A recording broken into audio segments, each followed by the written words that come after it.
Здравейте на всички мои приятели. Господ да ви благослови тази сутрин.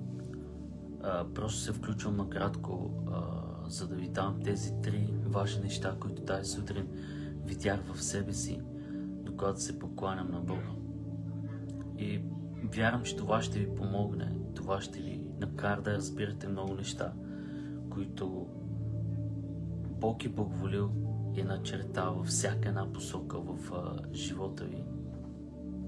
Така че ако това видео ви благославя, споделяйте го с вашите приятели. Просто тази сутрин, докато се покланяме на Бога, видях в себе си, че много светии на Бога се покланят, много светии на Бога се молят. Тази сутрин искам да кажа на всички, които тази сутрин сте се покланяли на Бога и продължавате да го правите и търсите Исус, търсите Неговата благодат, търсите Неговото водителство. Търсите Исус, търсите Неговата милост, търсите Неговата благодат.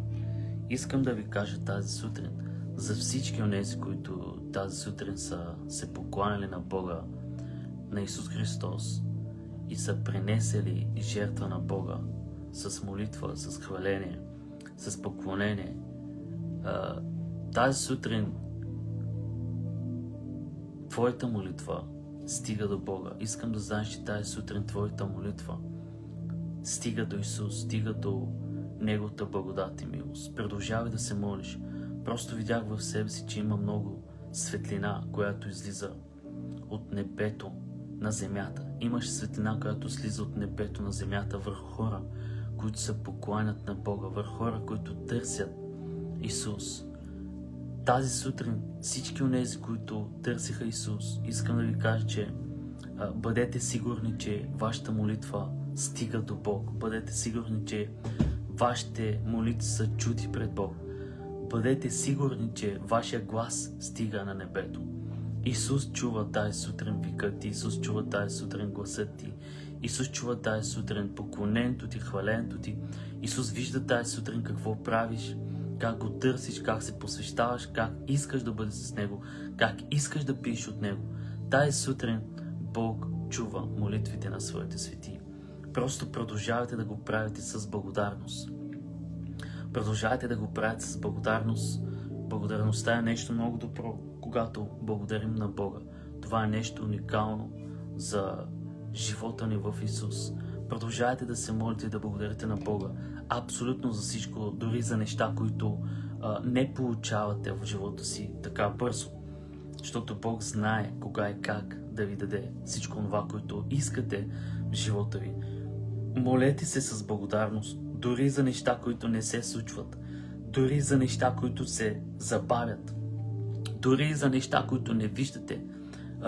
Продължавайте да се молите, продължавайте да се покланяте на Бог.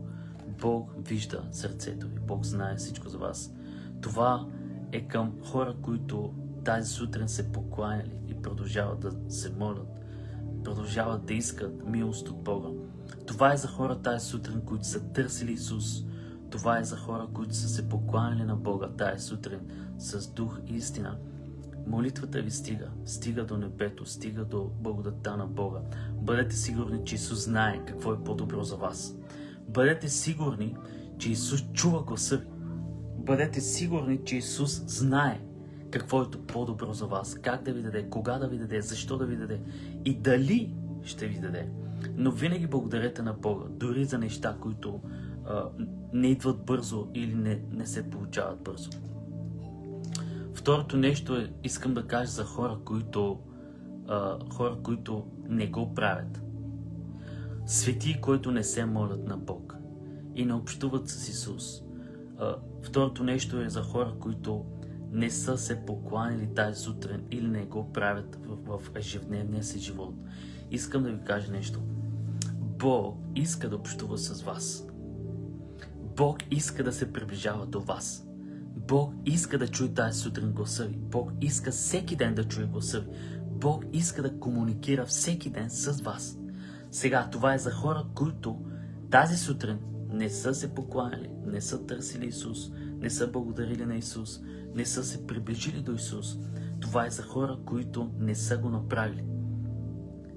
направете го. Бъдете част от това, за да може Бог да запали светилото ви, за да може светлината във вас да не угасва, за да може Бог да задържа във вас светлината и доброто, това, което е посял вътре в духа ви. Приближавайте се до Бога, за да може Бог да реформира или да регенерира отвътре твоята духовност, твоята душевност, да може да общуваш с Бог по уникален начин. Това е за хора сега, които не са го направили. Видях просто много свети, че не чакат Бог, не търсят Бог, не общуват с Исус и очакват да имат светлина в живота си, очакват да имат добро бъдеще в живота си, очакват Бог да им говори, Бог да ги раздвижи, Бог да ги благославя, Бог да прави неща чрез тях. Да ви кажа, светлината ви ще намалее. Ако ви общувате с Бог, ако имате общение с Святия Дух, ако имате ежедневна връзка с Бог, Бог ще започне да увеличава във вас светлината. И тази светлина ще бъде голяма във вас. Тази сутрин искам да ти кажа, Бог чака твоето общение, Бог чака твоята връзка, Бог чака да се приближаваш до Него. Словото на Господа казва, приближавайте се до Бога и Той се приближава до вас. Ежедневното ти приближаване е важна част за теб. Ако искаш тази светлина да бъде връзка, симбиозна връзка в теб, да можеш да задържаш това, което Бог е видял в теб и чрез теб, не бъди от тези, които спът. Събуди се, за да може Христовата благодат да те осияе. Исус чака да разговаря с теб. Представи си колко е добро тази сутрин да се събудиш и да кажеш на Исус. Представи си колко е добро, че Бог, този, който те създаде, Той те изкупи с кръвта си и чака да разговаря с теб. Представи си, че Бог чака да чуе гласа ти. И тази сутрин ти нямаше време да му отделиш 5 минути, да му отделиш 10 минути, да му кажеш, да, татко, да, Господи, аз искам да общувам с теб. Да, татко, аз днес посвещавам този ден за теб. Просто сега е време да разбираш, че когато дойде Исус, Той ще търси вяра. Когато дойде Исус, Той ще търси невяста. И сега е време просто да отделиш време. Моето послание е за хора, които не търсят Бог. Върнете се при Бог и Той ще се върне при вас. Направете крачка към Него и Той ще направи крачка към вас. Посвещавайте се на Бога и Той ще разкрие себе си и на вас. Другото нещо, което видях тази сутрин, третото нещо, което ще кажа тази сутрин, видях много хора също, които се покланят или се молят на Бог с неправилно нещо. Кое е това неправилно нещо в тях? Видях много хора, които се молят и просто молитвите им не са приети или не стигат до Божия престол или се връщат обратно и няма резултат в живота им. Това е не защото Бог не чува, това не е защото Бог не вижда, това не е защото Бог не разбира, а напротив, Бог знае, Бог разбира, Бог знае всичко. Искам да ви кажа, за хора тази сутрин и хора, които продължавате да се молите и нямате пробив в живота ви, има нещо, което трябва да промените. Има нещо, което трябва да направите. Какво е това нещо, което трябва да направите или да промените във вас? Молитви, които не стигат до Бог и нямат резултати. Главното нещо е, че има хора, които се молят с неправилно сърце, непокаяно сърце. Има хора, които се молят на Бога без да са простили, да имат простително виждане, простително сърце към ближния си.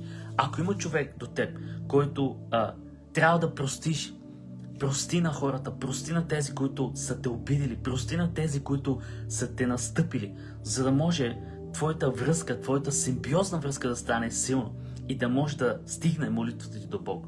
Тази сутрин видях и хора, които се молят много силно, но молитвите им нямат силен пробив, нямат силни резултати, защото има пречка. Има пречка и пречката е непростителност. Пречката е непростителност. Тази сутрин, ако ти искаш да дойдеш пред Бог и молитвата ти да бъде бърза, ефективна, просто сега е време да прощаваш. Прощавай на човека пред Бог, прощавай на човека, който те е настъпил, прощавай на човека, който те е наранил, за да може да стигнат твоите молитви до престола на Святия Бог, чрез името, което е над всяко друго име, Исус Христос. Затова има неща, които Бог забавя в живота ви, Затова има неща, които Бог не прибързва да прави в живота ви. Защото има неща, които трябва да се очистят или да се преместят от живота ви. Сега е време да осъзнаеш, че Бог чака да общува с всеки един от нас. Ако ти си дете на Бога, ако си наистина дете на Бога, едни от качествата на децата на Бога е любов. Любов, защото Бог е любов. Бог е любов. Вярвам, че ти си новороден, вярвам, че Бог е поставил благодат върху теб, върху съдбата ти, върху живота ти, за да може да реформираш душата ти, живота ти по начин, както Словото на Бога е видял и е казал. Така че Словото на Бога тази сутрин нека да те освети, да ти даде сила, да ти даде благодат, да ти даде милост, да те измива с духовното и да отвори очите ти, ушите ти, да чуеш добрата вест, която Исус тази сутрин дава. Моли се, приближавай се, посвещавай се и чуй гласа на Бога. Чуй гласа на Бога. Тази сутрин 3 неща. Вярвам, че тези 3 неща ще благословят. Продължавай да се молиш. Прощавай. Посвети се и дай от себе си в това, което Бог е видял. И благодари за всичко, което Бог е видял. Дори за нещата, които не се случват. Бог знае какво е добро за теб. Бог знае кога да ти даде, как да ти даде или дали изобщо да ти даде. Така че, славата е само за Бога. Славата е само за Бога. Бог е достоен и славен да приеме слава и почет. В името на Исус. Милост и благодат да ви следват. Включвам се накратко, само за да ви кажа това. Има много молитви, които се връщат. Има молитви, които отиват към Бог.